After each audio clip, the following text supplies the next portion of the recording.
Saya akan menjelaskan tentang PSAP 05 tentang akuntansi persediaan. Berdasarkan Peraturan Pemerintah Nomor 71 tentang Standar Akuntansi Pemerintahan atau SAP tertanggal 22 Oktober 2010 yang termuat dalam lampiran L02. Pernyataan Standar Akuntansi Pemerintah atau SAP nomor 05 tentang akuntansi persediaan yang mengatur penerapan penyajian seluruh persediaan. Standar ini dikecualikan untuk satu persediaan bahan baku dan perlengkapan yang dimiliki proyek swakelola dan dibebankan ke suatu akun konstruksi dalam pengerjaan, serta instrumen keuangan. Yang kedua, persediaan mencakup barang atau perlengkapan yang dibeli dan disimpan untuk digunakan. Misalnya, barang habis pakai seperti alat tulis kantor, barang tak habis pakai seperti komponen peralatan dan pipa, dan barang bekas pakai seperti komponen bekas. Dalam hal pemerintah memproduksi sendiri, persediaan juga meliputi bahan yang digunakan dalam proses produksi seperti bahan pembuatan alat-alat pertanian. Selanjutnya, pengukuran dan pengakuan PSAP 05. Yang pertama, persediaan bisa diukur dengan beberapa metode seperti FIFO, rata-rata tertimbang, harga pembelian terakhir, apabila setiap unit persediaan nilainya tidak materia atau bermacam-macam jenis. Yang kedua, persediaan diakui apabila dalam kondisi berikut. Yang pertama, pada saat potensi manfaat ekonomi masa depan diperoleh pemerintah dan mempunyai nilai atau biaya yang dapat diukur dengan andal. Terus yang kedua, pada saat diterima atau hak kepemilikannya dan kepenguasaannya berpindah. Pada akhir periode akuntansi catatan persediaan disesuaikan dengan hasil inventarisasi fisik. Nah, selanjutnya saya akan menjelaskan tentang PSAP 06 tentang akuntansi investasi. Berdasarkan Peraturan Pemerintah Nomor 71 tentang Standar Akuntansi Pemerintahan atau SAP tertanggal 22 Oktober 2010 yang termuat pernyataan standar ini mengatur perlakuan akuntansi investasi pemerintah pusat dan daerah baik investasi jangka pendek maupun jangka panjang yang meliputi saat pengakuan 4 klasifikasi, pengukuran dan metode penilaian investasi serta pengungkapannya pada laporan keuangan. Pemerintah melakukan investasi dimaksudkan antara lain untuk memperoleh pendapatan dalam jangka panjang atau memanfaatkan dana yang belum digunakan untuk investasi jangka pendek dalam rangka manajemen kas. Yang terakhir, investasi jangka pendek berupa deposito berjangka waktu 3-12 bulan dan pembelian surat utang negara dan pembelian sertifikat Bank Indonesia. Selanjutnya, pengukuran dan pengakuan PSAP 06. Investasi jangka pendek dalam bentuk non-saham. Misalnya dalam bentuk deposito jangka pendek dicatat sebesar nilai nominal deposito tersebut. Terus yang kedua yaitu investasi jangka panjang yang bersifat permanen. Misalnya pernyataan modal pemerintah dicatat sebesar biaya perolehannya meliputi harga transaksi investasi itu sendiri ditambah biaya lain yang timbul dalam rangka perolehan investasi tersebut. Investasi non-permanen dalam bentuk pembelian obligasi jangka panjang dan investasi yang dimaksudkan tidak untuk dimiliki berkelanjutan, dinilai sebesar nilai perolehannya. Yang tiga, hasil investasi yang diperoleh dari investasi jangka pendek, antara lain berupa bunga deposito, bunga obligasi, dan dividen tunai atau kas dividen. Diakui pada saat diperoleh dan dicatat sebagai pendapatan. Lalu yang terakhir ada investasi non-permanen dalam bentuk pembelian obligasi jangka panjang dan investasi yang dimaksudkan tidak untuk dimiliki berkelanjutan, dinilai sebagai nilai perolehannya. Metode penilaian investasi dan pengungkapan investasi. Penilaian investasi pemerintah dilakukan dengan 3 metode, yaitu metode biaya jika kepemilikan kurang dari 20%, ekuitas jika kepemilikan 20% sampai 50%, dan nilai bersih yang dapat direalisasikan jika kepemilikan lebih dari 50%. Hal-hal lain yang harus diungkapkan dalam laporan keuangan pemerintah berkaitan dengan investasi pemerintah, antara lain: pertama, kebijakan akuntansi untuk penentuan nilai investasi. Yang kedua, jenis-jenis investasi, investasi permanen dan non-permanen. Yang ketiga, perubahan harga pasar, baik investasi jangka pendek maupun investasi jangka panjang. Yang keempat, penurunan nilai investasi yang signifikan dan penyebab penurunan tersebut. Yang kelima, investasi yang dinilai dengan wajar dan alasan penerapannya. Yang keenam, perubahan pos investasi. Pada PSAP 07 tentang akuntansi aset tetap, berdasarkan peraturan pemerintah nomor 71 tentang standar akuntansi pemerintahan SAP, tertanggal pada 22 Oktober 2010 yang termuat dalam lampiran 102.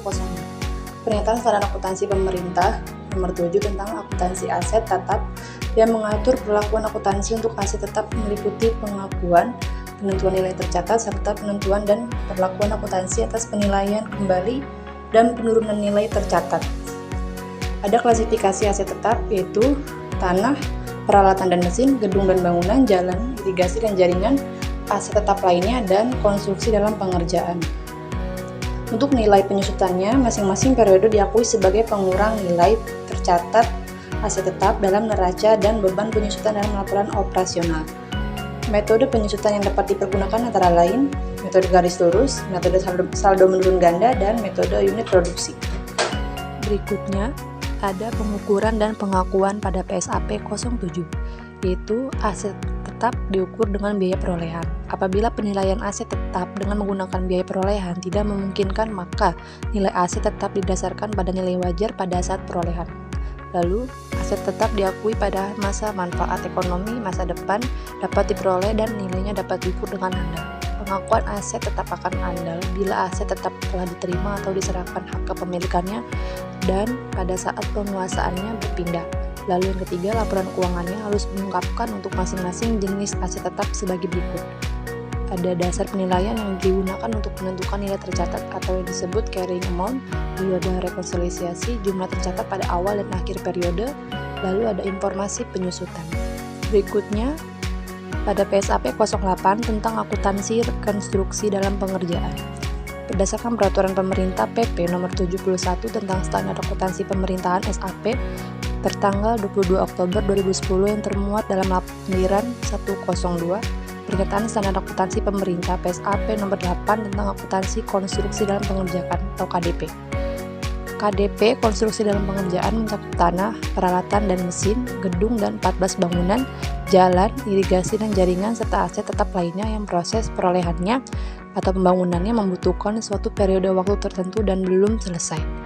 Lalu, kontrak konstruksi dapat berkaitan dengan perolehan sejumlah aset yang terhubung erat atau saling bergantung satu sama lain dalam hal rancangan, teknologi, fungsi atau tujuan, dan kontrak konstruksinya yang dapat meliputi seperti 1. Kontrak untuk perolehan jasa yang berhubung langsung dengan perencanaan konstruksi aset seperti jasa arsitektur. Yang kedua, kontrak untuk perolehan atau konstruksi aset. Yang ketiga, kontrak untuk perolehan jasa yang berhubungan langsung dengan pengawasan konstruksi aset yang meliputi manajemen konstruksi dan value engineering. Dan yang ketiga dan yang keempat, kontrak untuk membongkar atau merestorasi aset dan restorasi lingkungan.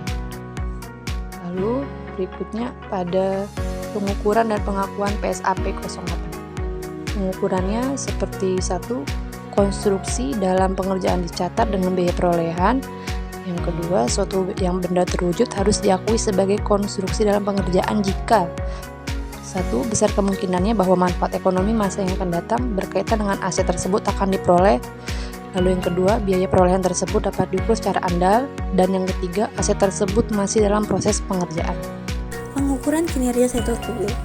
Pengukuran kinerja sektor publik merupakan sebuah sistem yang ditujukan untuk perbaikan kinerja pemerintah, untuk membantu pemerintah fokus pada tujuan dan sasaran program unit kinerja agar meningkatkan efektivitas dan efisiensi organisasi dalam melayani masyarakat.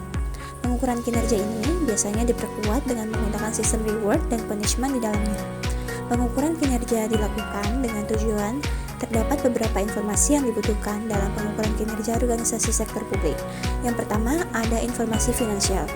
Informasi finansial ini didasarkan pada anggaran yang telah disusun sebelumnya dengan cara menganalisis selisih kinerja realisasi dengan apa yang sudah dianggarkan.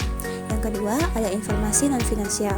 Informasi ini biasanya menggunakan balance scorecard, yaitu pengukuran kinerja organisasi tidak hanya dilakukan atas dasar aspek finansial saja, tetapi juga aspek non-finansial.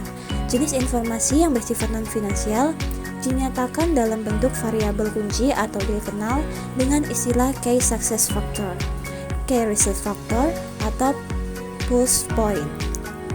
Variabel kunci ini akan mengindikasi faktor yang sekiranya menjadi penyebab suksesnya sebuah organisasi. Indikator kinerja. Ada beberapa indikator kinerja, diantaranya yang pertama ada biaya pelayanan. Biaya ini hanya dapat diukur dengan menggunakan bentuk biaya per unit seperti biaya per siswa, biaya per unit layanan, dan sebagainya. Yang kedua, ada penggunaan. Indikator ini melakukan pembandingan antara jumlah penawaran dan permintaan dari publik dengan menggunakan ukuran dalam bentuk persentase. Yang ketiga, ada kualitas dan standar pelayanan. Komponen ini termasuk komponen yang indikatornya paling sulit dan ditentukan. Pengukurannya harus hati-hati karena terdapat berbagai pertimbangan yang sifatnya subjektif. Kemudian yang keempat, ada cakupan pelayanan. Komponen ini dipertimbangkan apabila organisasi menghadapi kebijakan atau peraturan yang menetapkan pemberian pelayanan minimal. Yang kelima, ada kepuasan. Diukur dengan metode jajak pendapatan dengan menjaring aspirasi dari masyarakat. Yang selanjutnya ada indikator kinerja dan pengukuran value for money. Penilaian atas kinerja pemerintah tidak hanya dinilai dari output yang dihasilkan, melainkan juga mempertimbangkan input, output, serta outcome secara bersama-sama.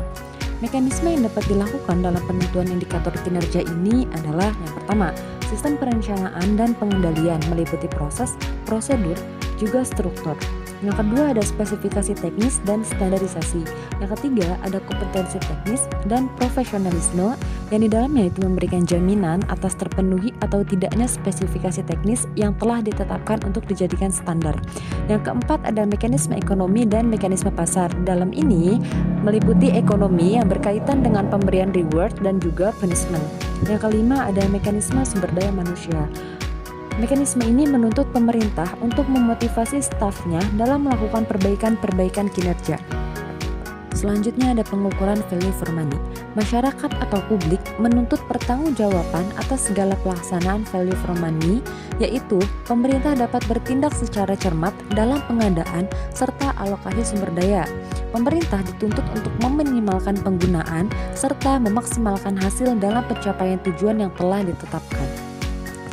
Dari materi yang telah disampaikan, kita mendapat beberapa kesimpulan. Kesimpulan untuk pertemuan 8, yang pertama PSAP 05 menjelaskan tentang akuntansi persediaan, PSAP 07 menjelaskan tentang akuntansi aset tetap, PSAP 08 menjelaskan tentang akuntansi konsumsi dalam pengerjaan.